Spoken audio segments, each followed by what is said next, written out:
Many kings have ruled, many warriors have fought, but only one name echoes through history as both a conqueror and a legend: Alexander the Great.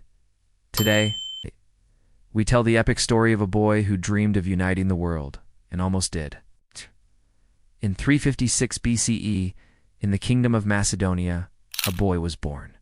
His name Alexander. His father, King Philip II, was a brilliant military leader.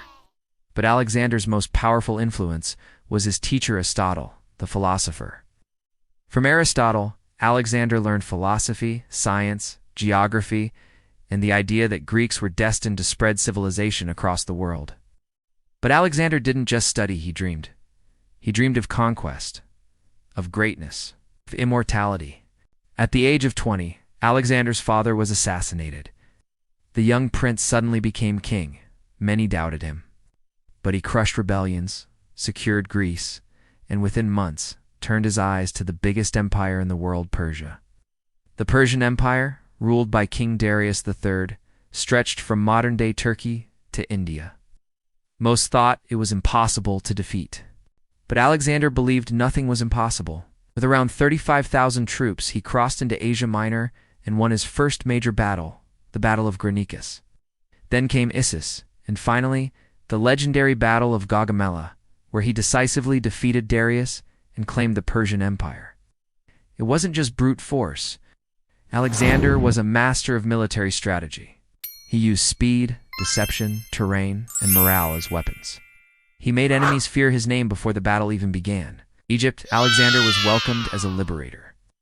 The priests declared him the son of a god, and there he founded one of the greatest cities in history, Alexandria. This city would later become a center of learning, trade, and culture, carrying Alexander's vision far beyond his lifetime. Still unsatisfied, Alexander marched eastward toward the edge of the known world. He crossed the Indus River and entered India, where he faced one of his toughest opponents, King Porus. The Battle of the Hydaspes River was fierce. Porus fought bravely with war elephants, but Alexander's tactics won again. However, instead of punishing Porus, Alexander respected him and made him an ally. But now Alexander's men were exhausted. They had fought for years, thousands of miles from home. In the heat, disease, and unfamiliar land, they wanted to go back.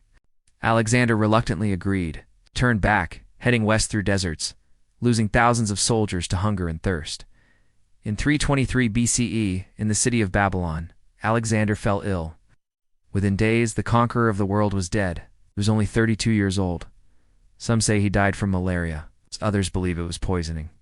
His death remains one of history's great mysteries. On his deathbed, when asked who should inherit his empire, he replied, "To the strongest." Alexander's empire stretched from Greece to Egypt, through Persia, and into India. But it didn't last long. His generals, known as the Diadotia, divided the empire and fought among themselves. Yet Alexander's impact didn't die. He spread Greek language, art, science, and philosophy across 3 continents. This created a new cultural era, the Hellenistic age, where East and West began to blend. The cities he built, especially Alexandria, became hubs of knowledge and power. More than a conqueror, Alexander changed how the world thought, traded, and governed. He was a king by blood, a warrior by choice, and a legend by destiny. Alexander conquered the world, but what he truly achieved was timeless, an idea that one man, with vision and courage, can reshape history. Thanks for watching. Subscribe for more epic history.